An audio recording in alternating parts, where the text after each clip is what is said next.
오늘은요, 이 형제 사랑에 대한 내용이지만 특별히 이 고난주일 또 이제 맞이해서 다음 주에 고난주간이거든요. 고난주일이고 또 사순절 기간이고, 그래서 우리 예수님께서 말씀하신 새 계명을 내가 너에게 주노니 서로 사랑하라고 하는 이 말씀의 의미, 우리 예수님께서 말씀하신 이 사랑의 의미가 어떤 의미인지 좀 말씀을 살펴보고 은혜를 나누고자 합니다. 본문은 요한복음 13장 34절, 35절 두 절 말씀이에요. 제가 한 페이지로 묶어서 여러분에게 먼저 띄워드리는데, 이 말씀을 보면 예수님께서 추후에 만찬을 거행하시고 이제 제자들에게 발을 씻기시면서 마지막으로 하신 말씀이에요. 이 세상 떠나기 전에 제자들에게 마지막 하신 말씀입니다. 얼마나 중요한 말씀입니까? 34절 말씀에 서로 사랑하라고 하는 그 계명이 우리 예수님께서 주신 마지막 계명이고 말씀이지요. 그러면서 35절 말씀에 보면 너희가 서로 사랑하면 이로써 모든 사람이 너희가 내 제자인 줄 알게 된다라는 거지요. 여러분, 제자가 무슨 뜻입니까? 제자가 뭐예요? 교회에서 가서 교인 삼으라고 말하지 않았죠. Make a disciple입니다. 제자 만들어내는 거, 이게 교회지요.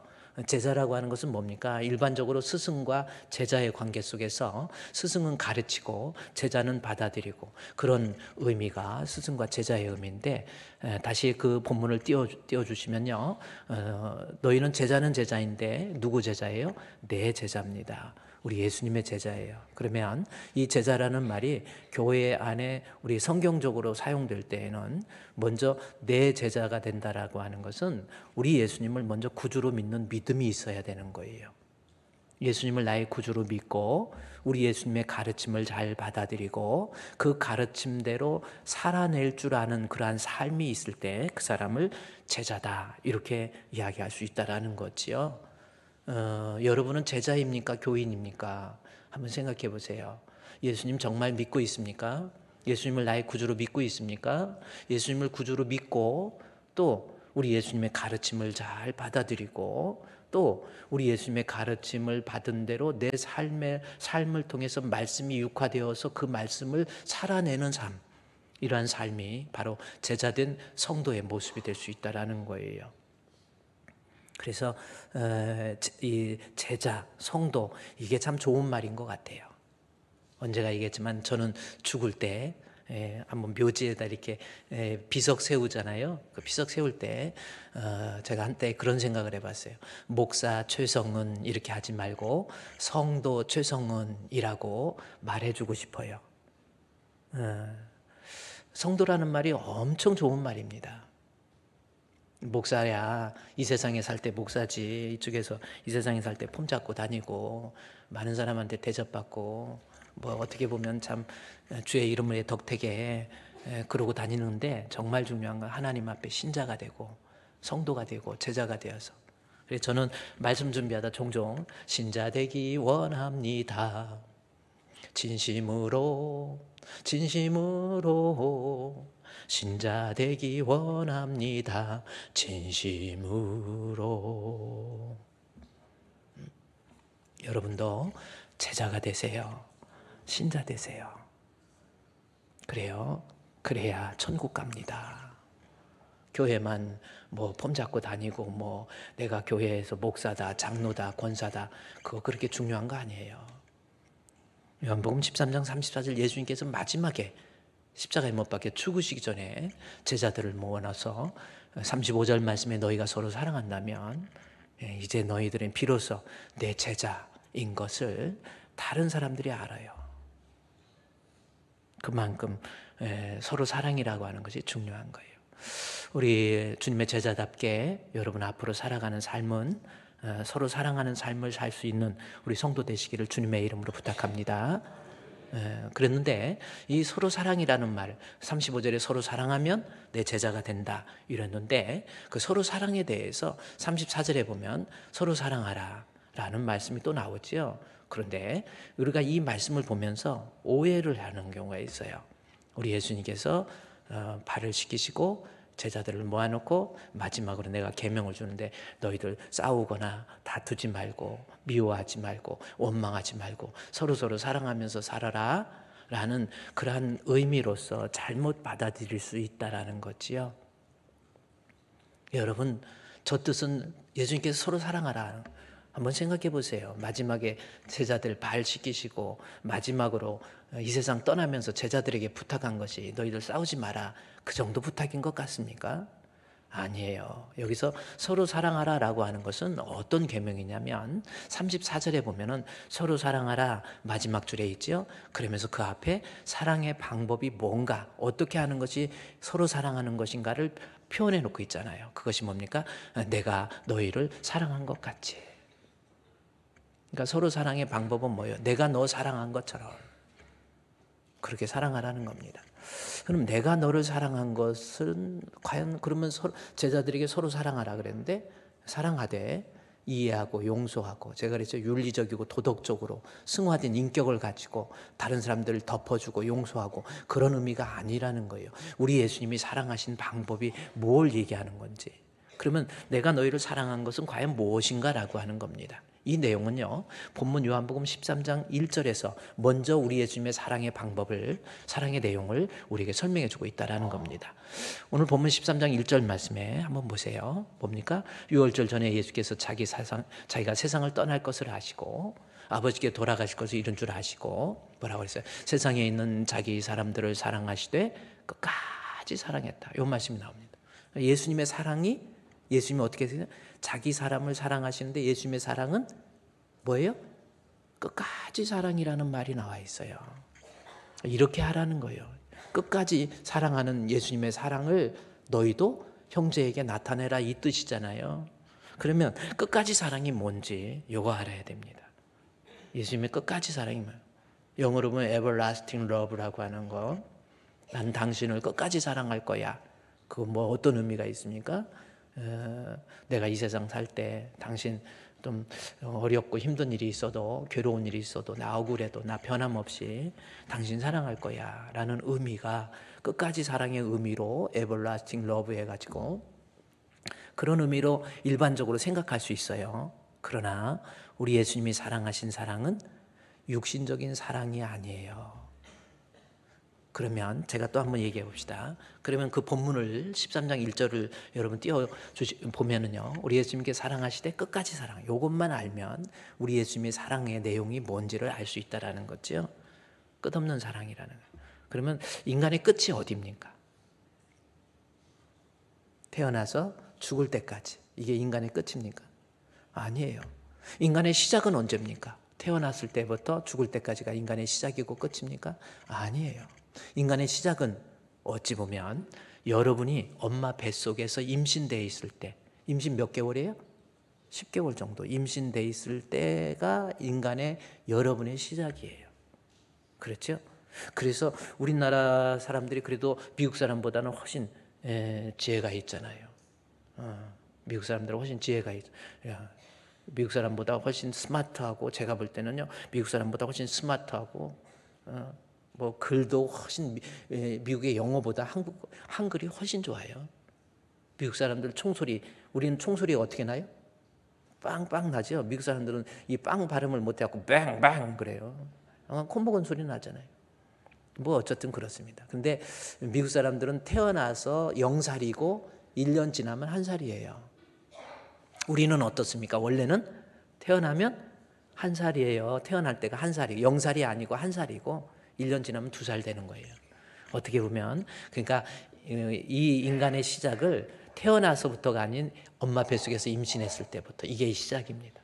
그럼 엄마 뱃속에서 임신해가지고 아기가 10개월 동안 막 이렇게 해서 자라고 참 신기하죠. 세포 분열해서 머리통 만들어지고 다리 만들어지고 나중에는 그 엄마 뱃속에서 이러고 있어가지고 하고 한 10개월 가까이 되면 막 이제 발길질하고 하면서 이제 나와야 돼. 엄마 뱃속에서 10개월 살고 여러분도 다 그렇게 살았어요. 근데 엄마 뱃속에서 10개월 살다가 나와요. 세상에 태어나서 보니까 엄마 뱃속하고 태어난 세상하고는 전혀 달라요. 그런데도 엄마 뱃속에 있는 사람하고 태어난 사람하고 같은 사람입니다.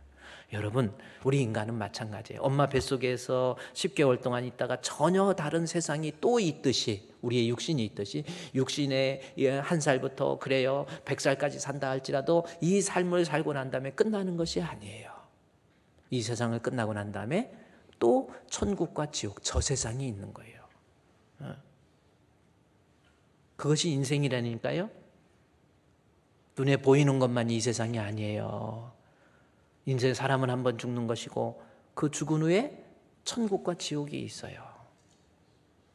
그래, 우리 잠시 세상에 내가 살면서 항상 찬송 부르다가, 여러분, 날이 저물어 오라 하시면 영광 중에 나아가리.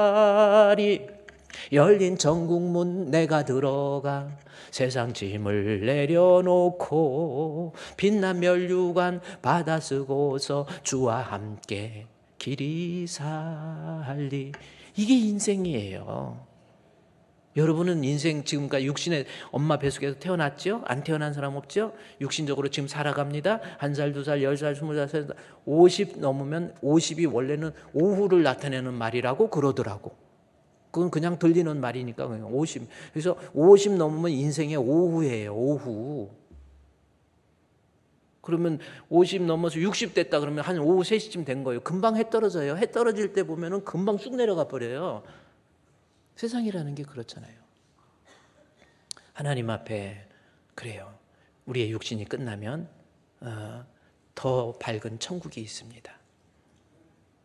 요한복음 13장 1절 말씀, 우리 예수님의 사랑은 뭐예요? 우리 예수님은 끝까지 사랑해요. 그럼 인생의 끝이 어디예요?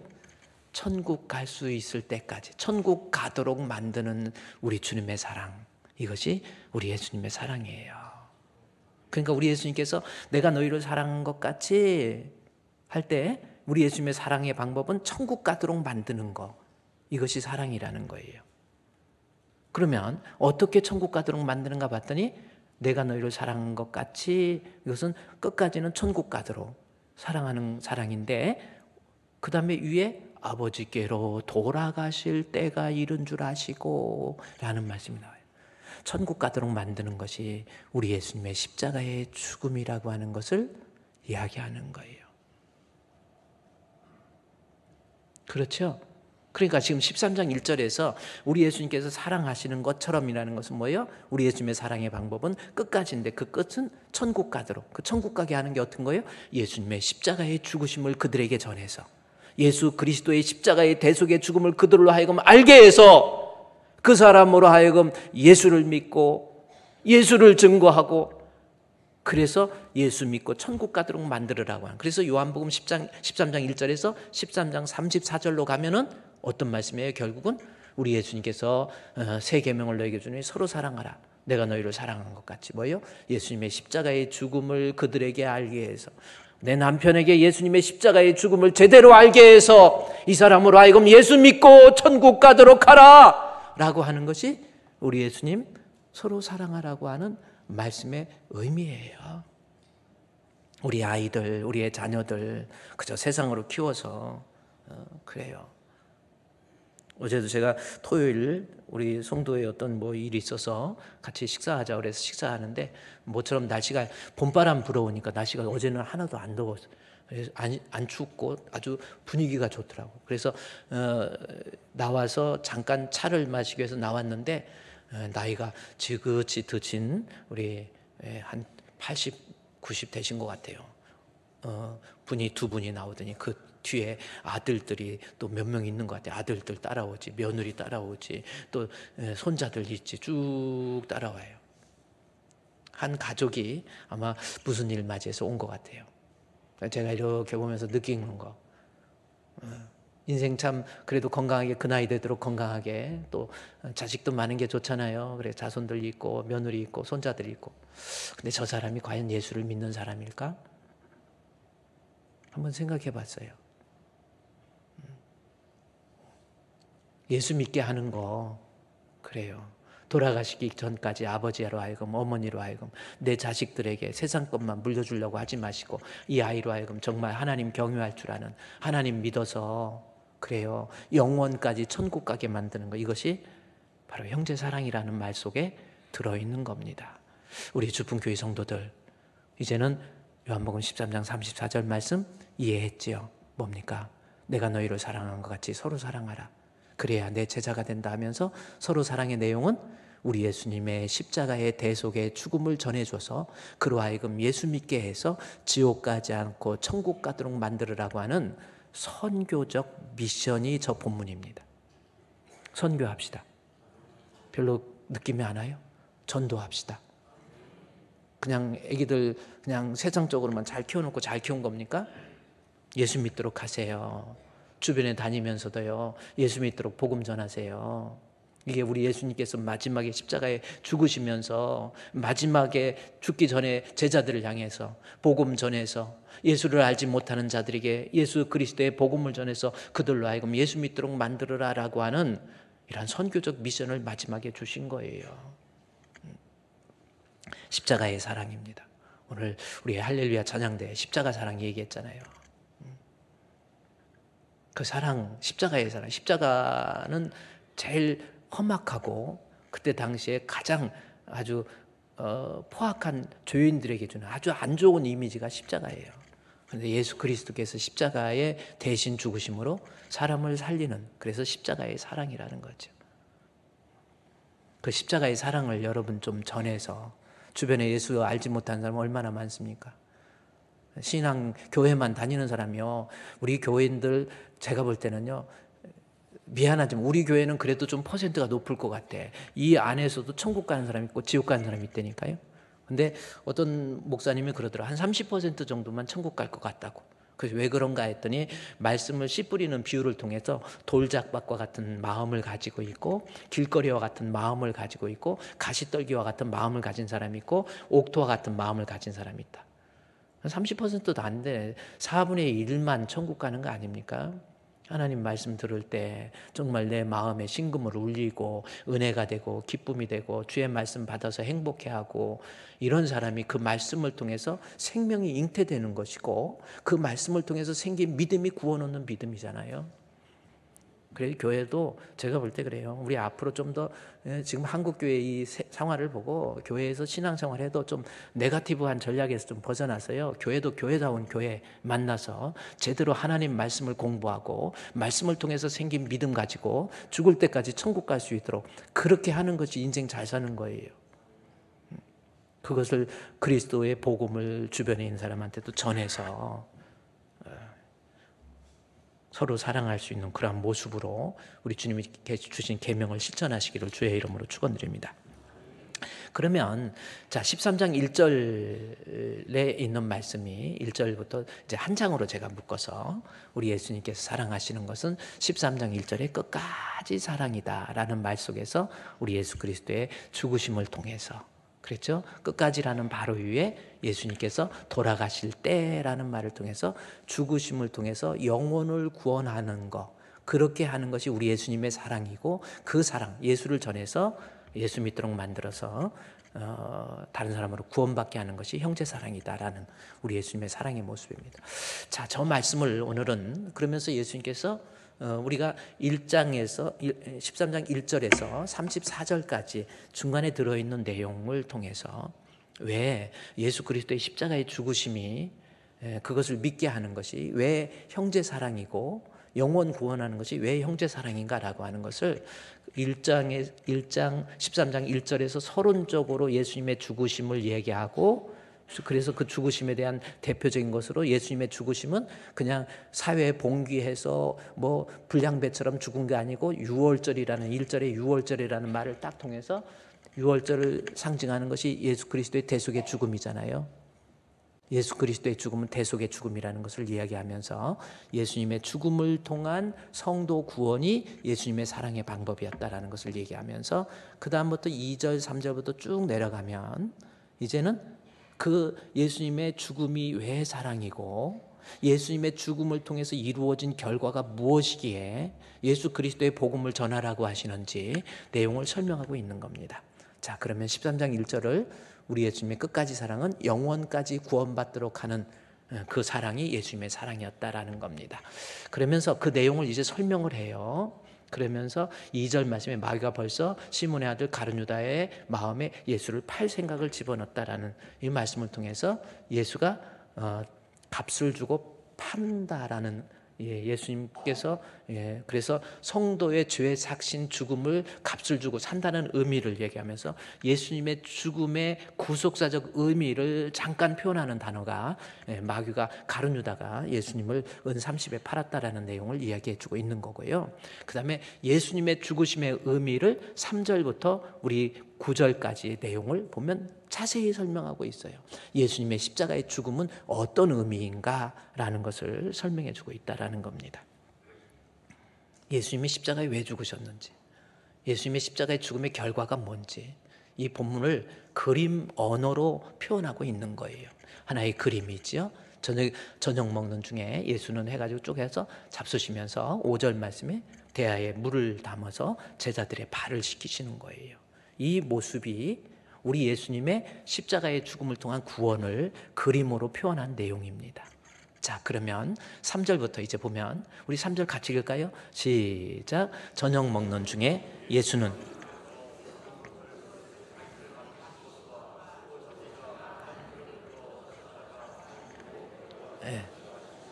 아시고, 자, 그랬어요. 여기서 보면 예수님의 십자가의 죽으심을 이야기하면서 먼저 우리가 좀 관심을 가져야 될 내용은 저녁 잡수시던 자리에서 일어나, 이걸 굳이 요한이 표기한 이유가 뭐냐는 거죠. 발 씻는데 저녁 잡수시다가 잡수시던 자리에서 일어나서 그걸 또 한 번 강조합니다. 우리 그 다음에 이제 우리 3절에서 저녁 먹는 중에라는 말을 얘기하고 4절에서 저녁 잡수시던 자리에서 일어나, 이것을 의도적으로 요한이 강조하고 있다라는 거죠. 그러면 여러분이 이 본문을 이해하면서 요한이 어떤 의도로 왜 저녁 먹는 걸 굳이 기록해 놨을까라는 겁니다. 그것은 거기에 유대인들의 전통 속에서 저녁 식사라고 하는 것이 가지고 있는 유대인들의 사상과 전통을 이해하라는 거예요. 유대인들에게 있어 식사, 흔히 말하는 이 코셔라고 하는 이 식사법이 있습니다. 유대 이스라엘에 여러분이 한 번씩 가보시면 상점에 이 코셔, 제가 이 사진 찍은 거예요. 코셔라고, 이 히브리어로 코셔 이렇게 되는 겁니다. 코셔고 이게 코셔, 유대인들의 식사법이에요. 이 식사법이라고 하는 것은 유대인들이 식사한다라는 것은 생물학적으로 배고파서 먹는다 그런 의미보다도 이것이 정결 규례예요. 연관된 종교적 규례입니다. 유대 율법이에요. 그러니까 전통적인 율법에 의해서 하나님의 자녀로서의 적당하고 합당한 식사 를 의미하는 그게 코셔입니다. 그래서 유대인들이 식사하는 모습을 보면 1시간 이상이에요. 같이 사람들과 모여서 식사를 하는데 그 식사에서 가지고 있는 진짜 의미, 유대인들이 저녁 식사, 예수님의 저녁 식사의 의미처럼 식사의 진정한 의미는 식사에서 같이 같은 상에서 밥을 먹는다라고 하는 것은, 음식을 먹는다라는 것은 그 공동체의 일원으로 정식으로 초대한다라는 의미가 있어요. 그러니까 예수님이 식사하신 중에라고 하는 것은 우리 예수님을 중심으로 해서 정식으로 하나님의 자녀로 초대한다. 하나님의 백성으로. 예수를 중심으로. 그러니까 가족 공동체로의 초대가 이제는 우리는 한 가족이야, 우리는 한 공동체의 일원이야 라고 하는 표시가 같이 식사한다라고 하는 의미입니다. 그래서 예를 들어서 시편 23편에 있는 말씀을 여러분 우리가 잘 아는 말씀인데 시편 23편 1절부터 말씀을 좀 보면요, 다윗의 시입니다. 다윗이 고백하는 거예요. 여호와는 나의 목자시니 내게 부족함이 없으리로다. 하나님이 나의 목자가 되면 다윗이 고백한 거예요. 내 인생에 부족함이 없더라라는 겁니다. 그러면서 2절에 그가 나를 푸른 풀과 쉴만한 물가로 인도해 주세요. 육신적으로 내게 필요한 것, 하나님이 나의 목자가 되어 주셔서 푸른 풀밭과 쉴만한 물가로 나를 인도해 주세요. 그뿐입니까? 육신적인 것도 하나님이 돌보아 주실 뿐만 아니라 내 영혼을 소생시키시고 하는 거예요. 내 영적으로 죽어가는 내 영혼도 우리 주님이 목자가 되시면 하나님께서 내 영혼을 붙잡아 주셔서 죽은 영혼 살려주신다니까요.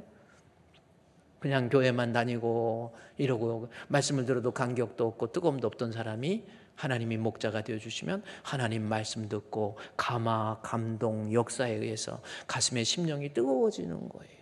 우리 주님이 목자가 되어주시면 말씀을 듣고도 내 심령이 뜨거워지고, 말씀을 읽다가 나도 모르게 눈물이 툭툭 떨어지고, 찬송을 드릴 때도 하나님 앞에 하나님 크신 사랑은 측량다 못하며 영원히 변치 않는 사랑 성도여 찬양하세.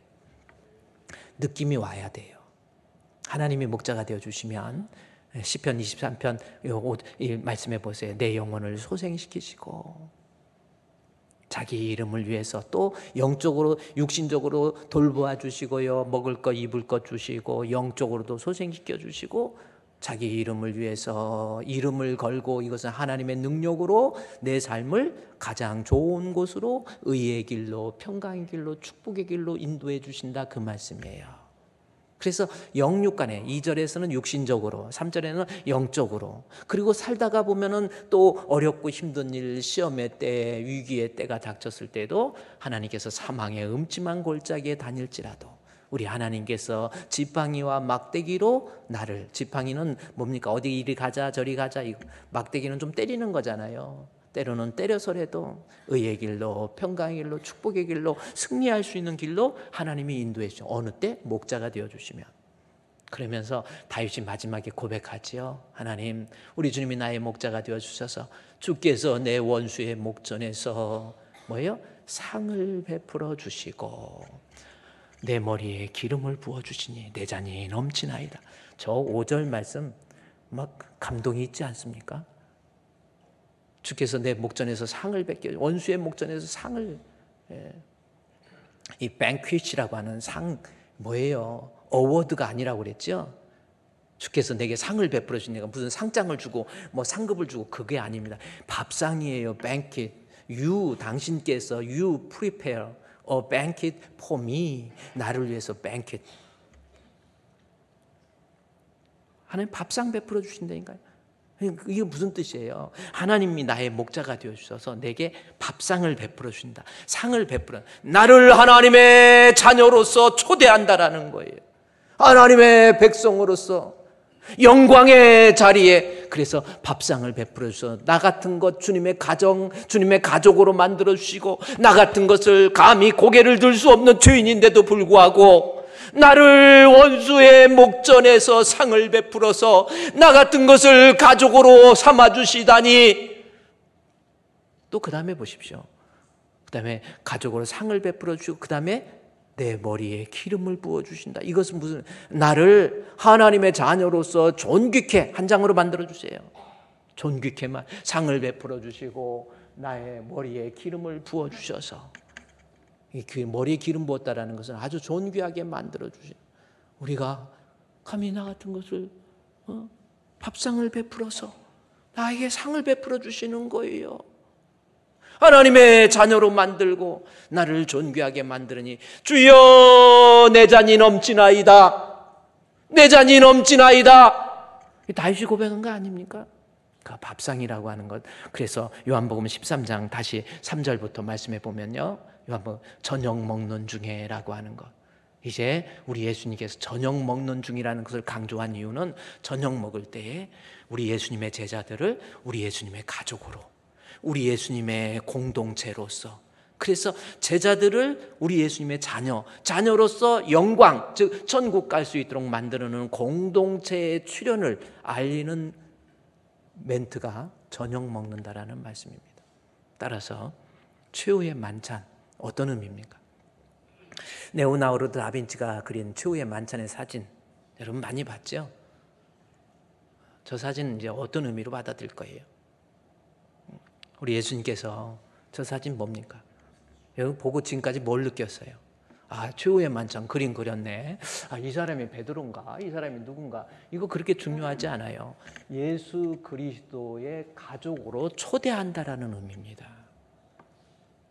이제 예수님께서 내 가족, 하나님의 백성, 하나님의 자녀로 초대를 하는 모습이 예수님의 저녁 먹는다라고 하는 말씀의 의미예요. 단순한 그림이 아닙니다. 제자들을 우리 하나님의 자녀로 하나님께서 초대해서 존귀케 만든다라고 하는 그러한 말씀의 의미가 저녁 먹는 중에 라고 있는 거예요. 그러면 다시 13장 3절 말씀에서 저녁 먹는다라고 하는 것은 우리 주님의 자녀로 초대한다라는 거죠. 그 초대해서, 근데 그 초대해서 이제는 하나님의 자녀가 되는데 그 모습을 내가 너희들을 이제 나로 인해서 그리스도인의 공동체로서, 공동체의 일원으로서 내가 너희를 받아들이는데 공동체의 일원이 되고 가족이 되기 위해서 먼저 필요한 게 있습니다. 유대인들의 정결의 의식에서 저녁 먹는 중에 이야기하면서 하나님께로 돌아가실 것을 아시고 라고 하는 거. 그래서 저녁 잡수시면서 자리에서 일어나 겉옷을 벗고 수건을 가져다가 허리에 둘었다, 이 말씀이 있어요. 그럼 이게 또 무슨 말씀이냐는 거죠.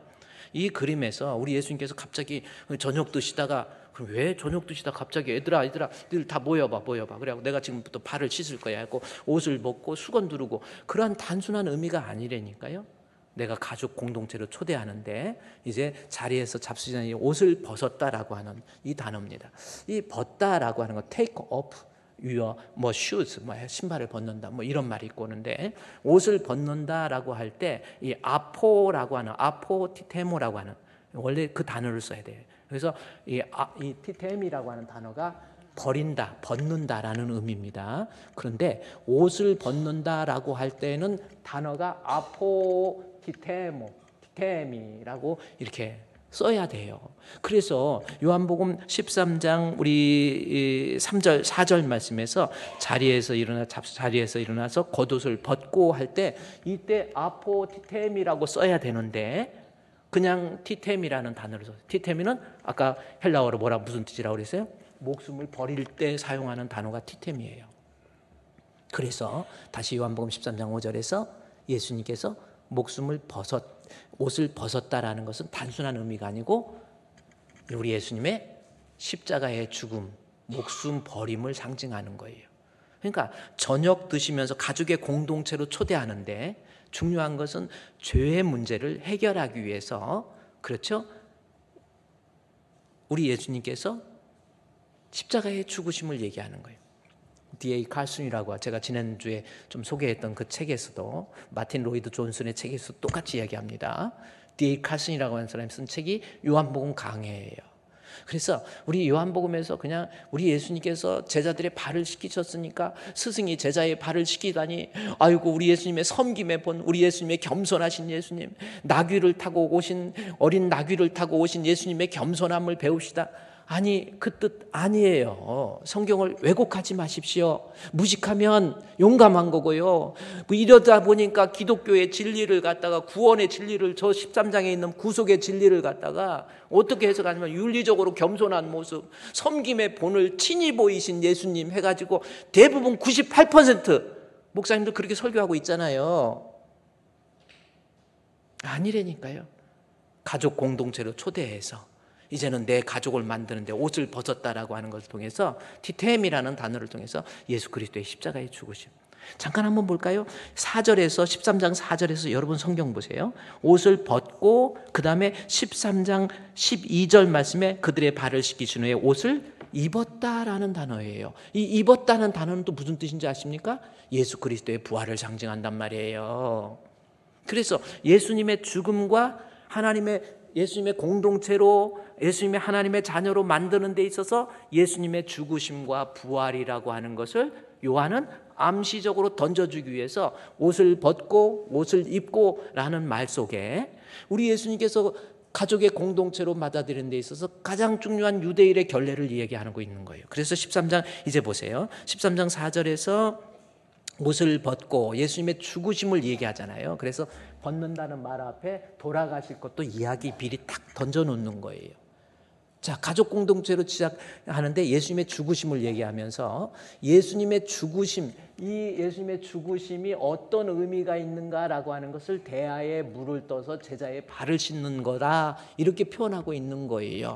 그러면 유대인들에게 있어서 집에서 어떤 일에, 예를 들어서 요한복음 2장 6절 말씀에 보면은 가나 혼인 잔치가 있잖아요. 그 잔치집에 초대하는 거예요. 밥상에 초대하는데 6개의 물 두멍이 있습니다. 요한복음 2장 6절에 나와요. 6개의 물 두멍을 그건 어떤 의미입니까? 집에 들어와서 가족 공동체가 되기 전에 먼저 발에 때를 씻어낸다라는 의미보다 이것이 정결규례라고 요한복음 2장 6절에 이건 정결 예식이라고 나와 있죠.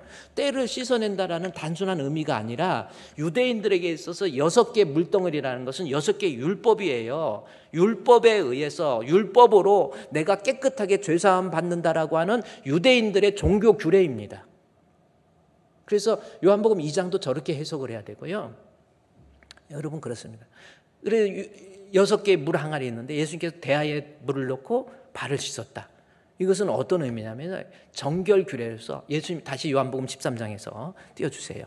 여러분 조금 복잡해도 이 성경 저녁 잡수시던 자리에 하나님의 공동체로 초대하는데 대야에 물을 떠서 이것은 이제는 하나님의 공동체로서 일원이 되기 위해서 죄 씻음을 받는다라고 하는 상징적인 의미란 말이에요. 예수님이 직접 씻었다라는 것은 예수님의 십자가의 죽으심을 통해서 죄 씻음을 받아서 비로소 하나님의 밥상에 우리가 초대함을 받을 수 있고 우리가 구원을 얻을 수 있다라고 하는 것을 말하는 내용이 요한복음 13장에 제자의 발을 씻기시는 그러한 섬김의 모습이 아닌 제자의 발을 씻기는 모습을 통해서 우리에게 이야기해 주고 있다는 겁니다.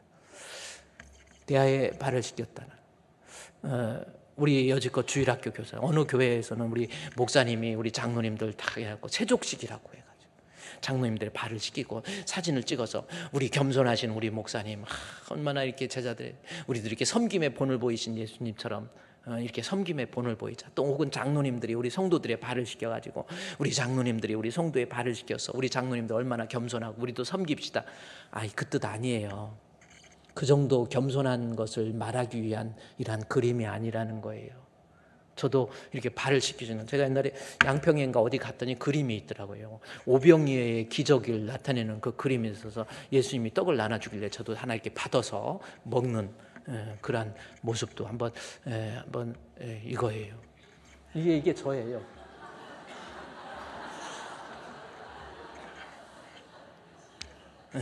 우리 예수님이 주시길래 또 받았지요. 받아가지고 저도 먹고 이 오병이에요. 여러분 저 그림도요.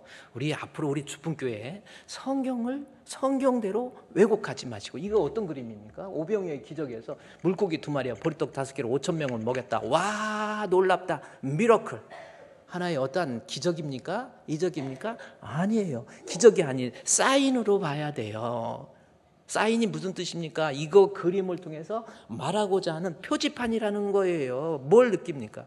오병이어의 기적을 통해서 예수님이 물고기 2마리와 보리떡 5개로 5,000명을 먹일 만큼 그러니까 제자들이 용신할 수 없을 만큼 많이 온 이유는 뭐예요? 예수님 쫓아다니면 먹을 것, 입을 것 다 해결되는구나 이거 느꼈잖아요. 이 사인은 그 사인이 아니에요. 뭡니까?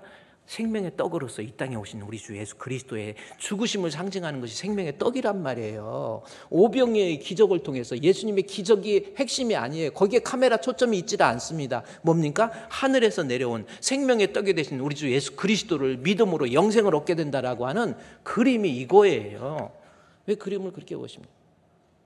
오병이어 우리 예수님이 제자의 발을 씻었다. 어떤 의미입니까?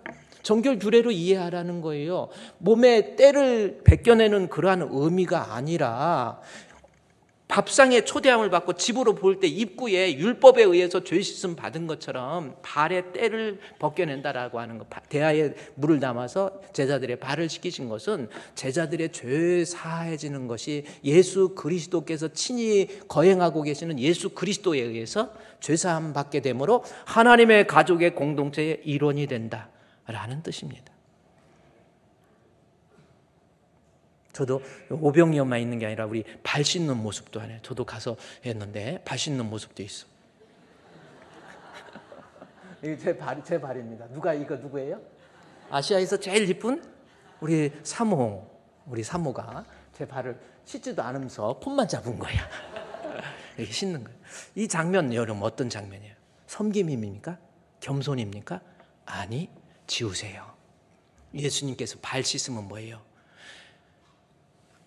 예수 그리스도로 인한 공동체, 하나님의 자녀로 만드는 데 초대하는 데 있어서 집 입구에 물두멍이 있는 것처럼 예수 그리스도의 십자가의 죽으심을 통한 죄사함을 얘기하는 거예요. 우리 앞으로 성경 그렇게 봐야 됩니다. 제가 얘기했지만은 우리 80-90% 성경을 왜곡해가지고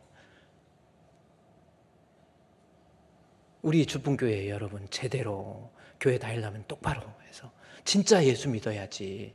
그냥 인간의 종교심만 좀 승화돼갖고 뭔가 그런 것 같아.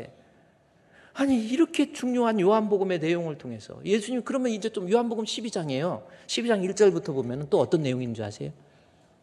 마리아의 집에 예수님께 베다니아에 있는 마리아, 요한복음 12장 바로 앞입니다. 12장 1절도 가보면요, 마리아를 통해 유월절 여세, 여기서 유월절 나오잖아요. 여세 전에 예수님께서 베다니아에 이를까 됩니다. 이곳에서 예수님께서 죽은, 보세요, 유월절 얘기를 하면서 거기에서 이 여인 마리아라는 지극히 비싼 향유 곧 순전한 나드 한 근을 가져다가 마리아의 예수님의 발에 붓고 머리털로 그의 발을 닦으니 향유 냄새가 집에 가득하더라.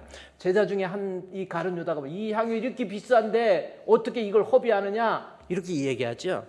그러면 여러분 마리아, 막달라 마리아도 있고 막 달라고 그래서 저도 옛날에 막 우리 제가 대학원 다닐 때 그 박사과정 공부하면서 보면 총신대학교 대학원 입구에 이렇게 아무 말 안 해요. 딱 오면 할머니 한 분이 툭 쳐요. 그러면 돈 드려야 돼. 그래서 제가 이름을 막달라 아줌마라고 이름을 지어줬어요. 근데 여러분 보세요. 이 막달라 마리아가 있고 마리아가 있는데 여기 12장에서 보세요. 이거 아주 중요한 사건. 이 사건 예수님의 발 앞에 옥합을 깨가지고 머리털로 닦은 사건이 있어요. 그랬더니 가룟 유다가 어떻게 이렇게 비싼 걸 허비하다니 말 맞습니까? 틀립니까? 맞지요. 근데 예수님께서는 가만 놔두라고 그러는 거예요. 그러면서 이 마리아의 예수님의 발 씻고 머리카락으로 닦았다라고 하는 그림 한번 볼까요? 제가 그림 일부 예배 때는 보여주세요. 이 그림 앞으로 어떻게 볼 거예요? 엄청난 것을 희생한 이 마리아에게 초점을 둡니까? 아니에요. 저것은 엄청난 헌신, 막 드림, 막 많이 울고 먹었어요. 마리아처럼 우리 헌신해야지. 헌금도 막 내야지. 많이 울고 먹었죠. 그러나 요한복음 12장에서의 말씀의 핵심은 이거 아닙니다. 이거 어떤 모습인지 아세요? 예수님의 발을 씻어는 뭐예요? 가장 귀한 것 들여서 예수님의 발을 씻었다는 것은 마리아의 신앙이에요. 요한복음 12장에서 나중에 한 장짜리 보세요. 결국 이 사건은 예수님에 대해 정확히 12장 1절에 정확히 정리해 주죠. 예수님의 이 사건은, 발에 뿌린 사건은 장례예요. 예수님의 죽으심을 통해서 내가 죄사함 받고 내 죄의 문제가 해결되어서 내가 사망에서 영생으로, 지옥에서 천국으로 가게 할 메시아가 바로 당신입니다. 울면서 가장 귀한, 그래서 가장 귀한 거라는 게 정말 우리 주님을 나의 구주로, 나의 메시아로 받아들이고 있다라고 하는 하나의 그림이에요. 그림 언어를 잘못 이해해가지고 어떻게 저게 엄청난 헌신 갖다 대기도 잘 돼요. 어떤 목사님은 너희는 세상의 소금이니, 그러니까 너희는 세상의 소처럼 살고 곰처럼 살아라 말이야지. 소는 뭐냐? 주인을 위해서 열심히 일한다. 교회에서 열심히 일한다. 곰은 뭐냐? 누가 뭐라고 해도 곰처럼 미련한 것처럼 아무 말 안 한다. 그런 걸로 실족하지 않는다. 그러므로 여러분 실족하지 마시고 소처럼 곰처럼 사세요. 그러면 또 아멘 하죠. 이게 지금 한국 기독교예요. 이거 정말 심각한 얘기예요. 우리 예수님의 옥합을 깨서 발 씻은 거 뭐예요? 죄 씻음을 의미하는 거예요. 예수님이야말로, 당신이야말로 내 죄 문제를 해결해 주실 구주이시고 메시아이시고, 그래서 우리 집에 초대. 그래서 12장에 다시 요약 왔으니까 보세요. 12장에 왜가 베다니 집에 마다 하는 음식 발 먹기 전에 가만둬라 그러면서 여세된 베다니 이곳에서 죽은 지 나사로의 집에 가서 예수님이 식사하시는 거예요. 예수님의 가족 공동체로 초대하기 전에 먼저 죄의 문제를 해결하는 겁니다. 요한복음 13장 다시 4절부터 보도록 하겠습니다. 요한복음 13장 4절, 결국은 무슨 뜻입니까? 3절부터 쭉 보세요. 저녁 식사로 초대한 겁니다. 우리 예수님의 가정이 되기 위해서, 천국 가는 하나님의 자녀 백성이 되기 위해서 예수님의 죽으심, 옷을 벗었지요. 죽으심, 그 죽으심을 통해서 죽으심의 의미가 대야에 물을 담아서 제자의 발을 씻는 거. 예수님이 씻어주시는, 당신은 내 죄를 씻을 메시아이십니다. 이것을 위해서 예수님께서 어떤 하나의 퍼포먼스가 아니라니까요, 공동체를 초대하는데 내가 바로 너희들의 죄를 씻어낼 메시아다라고 하는 것을 그림을 통해서 예수님께서 연출하신 거예요. 그 연출의 결과가 어떻게 됩니까? 베드로가 예수님 말도 안 되죠. 우리가 느끼는 똑같은 느낌이에요. 이건 섬김으로 알았던 거예요. 아니, 스승이 어떻게 제자의 발을 절대로 못해요. 이거 우리 생각이잖아요. 우리가 지금 가지고 있는 거잖아요. 예수님이 어떻게 섬기다니. 그러면서 여기서 이제 배웠죠. 이렇게 섬기는 예수님. 베드로도 똑같이 저렇게 생각했어요. 그때 예수님께서 이 사건은 발 씻음은 그 뜻이 아니야. 그 내용이 어디 있습니까? 8절에 7절에서 예수께서 대답하여 이르시되 내가 하는 것을 내가 지금은 알지 못하는데 이제 알게 되는데 8절에 아주 중요한 내용입니다. 예수님의 발 씻음을 한마디로 딱 이 단어 속에 옹골차게 집어넣은 거예요. 예수님의 발 씻음의 의미는 상관입니다. 베드로가 이르되 내 발을 절대로 못 씻습니다. 예수께서 대답하여 이르되 내가 나를 씻어주지 않으면 너는 나와 상관이 없느니라. 상관이 무슨 뜻입니까? 아니, 발 안 씻으면 상관이 없대요. 이게 무슨 뜻입니까? 그러니까 베드로가 생각한 섬김의 의미가 아니라 여기서 상관은 헬라어의 메루스라고 하는 단어예요. 메루스는 무슨 뜻입니까? 몫이라는 뜻입니다. 거기에 대한 대가입니다. 우리 예수 그리스도를 믿음으로 받게 될, 예수를 믿음으로 말미암아 받게 될 목, 영생 아닙니까? 그래서 베드로에게 영생, 그래서 요한복음 13장에 다시 보십시오. 베드로가 뭐예요? 네가 만약에 예수 그리스도로 말미암아 죄사함 받지 못하면, 예수를 제대로 믿지 못하면 너는 나와 가는 상관, 내게 있는 몫이 너에게 갈 것이 없는 거예요. 천국 못 간다라는 거 아닙니까? 그래서 예수 그리스도의 죽으심을 전해서 그게 상관이, 몫이 없어요. 여러분 지금 한번 생각해 보세요. 예수 그리스도를 진짜 믿음으로 예수 그리스도로 인해서 주어질 목, 영생 얻었습니까? 한번 내 마음을 두드려 보세요. 정말 예수 가진 거 없고 의지할 데 없고 못 배워서 예수 믿는 거 아니라니까요. 예수 믿지 않으면 죄사함이 없어요. 방법이 없는 거예요. 나의 죄를 씻기는 예수의 피밖에 없네. 다시 성쾌하기도 예수의 피밖에 없네. 예수 믿어야 내가 구원을 얻는단 말이에요. 베드로처럼. 그래서 우리 예수님이 저녁으로의 초대, 결국은 죄의 문제 해결, 우리 예수님이 발을 씻기시는 모습을 통해서 우리 예수님으로부터 얻게 될 몫이 있다라는 겁니다. 따라서 요한복음 13장 1절에서 다시 보세요. 요한복음 13장 1절에서 내가 너희를 사랑한 것 같이 너희도 서로 사랑하라. 어떤 사랑이에요? 십자가의 죽으심을 전해서 그로 하여금 영혼 구원받게 하는 것이 예수님의 끝까지 사랑이고, 따라서 13장 34절 오늘 주신 말씀의 결론이 뭡니까? 13장 34절 새 계명을 너희에게 주노니 서로 사랑하라.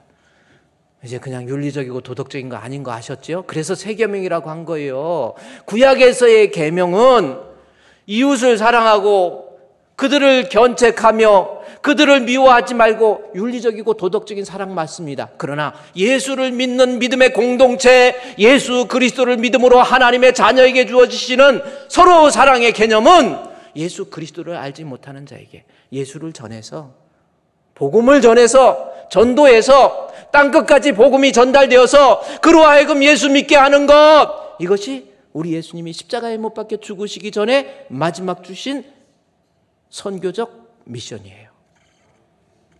우리 앞으로 성경 저거 윤리적이고 도덕적이고 그렇게 해석하지 마세요. 저 사명 받아서, 그래서 제자들이 나중에 저 사명을 나중에 알리라 그랬잖아요. 앞에 요한복음 13장 앞에 전반부에 하세요. 서로 사랑하라고 하는 개념을 베드로가 몰랐어요. 그런데 여기 말씀에 시몬 베드로에게 주여 왜 이게 칸이 또 있습니까? 지워버리시고 하는 거. 예수께서 주여 내가 바르시라 이러시되 내가 하는 것을 지금은 알지 못하나 이후에는 알아요. 예수님의 죽으심을 전하라고 하는 선교적 미션이구나라는 것을 베드로가 깨닫습니다. 그래서 가룟 유다가 뽑혀고 난 다음에 마띠아라고 하는 사람을 통해서 12제자가 완성되죠. 12제자들 나중에 우리 주님이 주신 마지막 사명, 온 세상에 복음 전하는 것, 땅끝까지 복음 전하는 것, 제자들이 받았던 사명을 유럽과 아시아와 또 아프리카와 모든 곳에 이르기까지 그들은 선교하다 죽어요. 제가 좀 잠깐 영상 하나만 띄워주면요. 베드로가 어떻게 죽었는지, 이 다음에 이제 요한복음 14장에 보면 제자들이 14장일 때 빌립도 나오지요, 도마도 나오죠, 다 나와요. 이들이 죽을 때 어떻게 죽은지 아세요? 다 순교해요. 요한만 순교하려고 그러니까 막 불을 던져도 불이 튀어나가고 해가지고 요한만 나중에 자연사에 한번 잠깐만 적어보세요. 베드로입니다. 베드로는 주님께서 전하라고 하는 복음의 사명을 따라서 거꾸로 십자가에 못 박혀 죽어요. 못해 고향으로 돌아오던 중 주님을 만나게 된다. 주님을 본 베드로는 주여 어디로 가시나이까 하니 나는 내가 도망쳐 나온 데 대신 로마로 가노라 하시는 주님의 말씀을 듣고 베드로는 다시 로마로 간다. 십자가에 못 박히면서 주님과 같은 모습을 할 수 없다 하여 마지막 선교의 미션을 끝까지 순교한다. 감당하고 있잖아요. 여러분 전도했어요? 안드레는 형제 베드로를 안드레 보세요. 주님께 X자된 인도하였고 십자가에 못 박혀 죽었어요. 예수님의 첫 제자이다. 헬라에 가서 전도하다가 아가야 그리스 지역으로 성에서 전도하다 죽잖아요. 십자가에 줄로 매달려 순교했다. 안드레의 달린 십자가는 X형이었다. 야고보는 베드로 그리고 동생 요한과 함께 예수님의 측근 세 제자 중 한 명이다. 예수님 승천 후 예루살렘 교회의 지도자가 되었으나 헤롯 아그리파 왕의 칼에 순교했다. 빌립은 소아시아 부르기아에 가서 소아시아 부르기아 지역에서 빌립이 선교하다 죽잖아요. 찢겨져 순교했다. 주님이 주신 마지막 선교의 미션 차질 없이 감당하고 있어요. 바돌로메는 알메니아에 가서 전도하다가 붙잡혔다. 아르메니아 지역에 가면은 이 바돌로메의 그 흔적이 남아 있어요. 십자가에 거꾸로 매달려져 순교했다. 도마는 인도에 가서 요한복음 13장 다음에 14장에는 도마 나오는데 도마에는 인도에서 결국 순교하게 됩니다. 마태는 이디오피아에 가서 잡혀 질질 끌려가면서 계속 전도를 했다. 결국 그들의 갈날에 목이 베어져 순교했다. 알페오의 아들 야고보, 군중들은 시체나 다름없는 그를 성전 꼭대기로 데리고 가서 밀어 떨어뜨려져서 순교했다. 자, 됐습니다. 거기까지. 새 계명입니다. 뭡니까? 윤리적이고 도덕적인 개념이 아닌 내가 너희를 사랑한 것 같이 우리 예수님의 십자가의 죽으심을 전해서 그들로 하여금 예수 믿게 하라고 하는 것, 이것이 우리 예수님의 마지막 선교적 미션이에요. 제자들은 이 사명을 나중에 붙잡아서 처음에는 몰랐다가 예수님이 부활하시고 난 다음에 성령 받고 나니까 베드로 거꾸로 십자가에 못 박혔죠. 나중에요, 이 예수님의 제자 중에서 가죽을 다 벗김을 당하고 그렇게 해서 순교해요. 여러분, 전도하라고 하는 주님의 명령, 제가 그냥 하는 게 아니에요. 자기 믿음 관리하기에 급급해가지고 겨우 뭐 신앙 관리하기 이 정도 아닙니다. 이 고난주간, 예수님의 고난 생각한다 하면서 뭔가 좀 밥도 좀 잘 안 먹고 인상만 쓰고 나니 그게 고난주간 참석하는 거 아니잖아요. 우리 예수님이 주신 마지막 이 The Great Commandment, 이거 잘 붙잡아서 여러분의 남편에게, 여러분의 자식들에게, 여러분의 아내에게 복음을 전도할 수 있는 우리 성도 되시기를 우리 주님의 이름으로 축원드립니다. 그 자리에서 일어나셔서 우리 하나님 앞에 좀 기도해요. 하나님, 우리 예수님이 마지막에 내게 주신 메시지인데, 사명인데 나 한 사람도 전도하지 못했어요. 이제는 주변에 있는 사람들 볼 때마다 전도하기에 힘쓰겠습니다. 열심히 전도하겠습니다.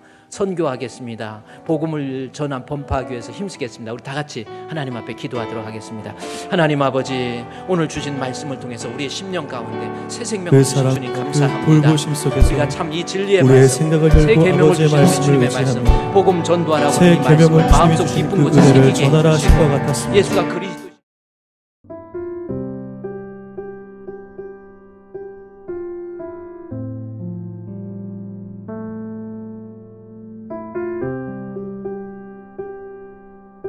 새로운 싹이 돋아나듯 우리의 심령도 주 안에서 새로워지는 3월이 되길 소망합니다.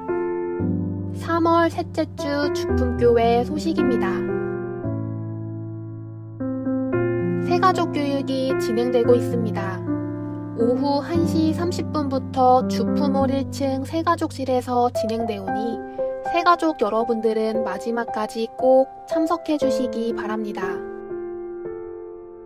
고난주간 특별 새벽 기도회가 예수를 깊이 생각하라 라는 제목으로 3월 25일 월요일부터 29일 금요기도회까지 주품홀에서 진행됩니다. 주님의 고난을 기억하며 경건과 기도로 고난주간을 보내시는 모든 성도님들 되시기 바랍니다. 학습 세례 입교 신청을 받습니다. 4월 6일 토요일에 문답식이 예정되어 있으며 4월 7일 주일에 학습 세례 입교식이 있습니다. 일정을 잘 확인하셔서 대상이 되시는 성도님들께서는 꼭 신청해 주시기 바랍니다. 토요 노방전도가 진행되고 있습니다. 주보와 화면을 통해 담당을 잘 확인하셔서 다시 전도에 열심을 내는 주품의 모든 성도님들 되시기 바랍니다. 기관 및 교우 소식입니다.